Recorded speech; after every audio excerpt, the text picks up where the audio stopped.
What is third-party insurance? Third-party insurance is the minimum car insurance product which most car insurers offer. There are three types available, which are compulsory third-party, CTP, covers death and injury to people if you're involved in an accident. Each state and territory has different rules regarding this cover, so it's important you check with your local transport authority for further information. Third-party property covers repair costs for property damage caused by your car up to the limits of the policy. Third-party property, fire and theft, covers damage to other people's property and provides cover for theft of your vehicle or damage to your vehicle caused by fire up to the limits of the policy.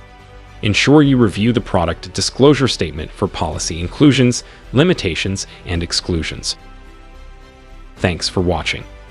To get more videos related to loan and insurance, please subscribe to our channel. If you like this video, kindly share this with your friends and family.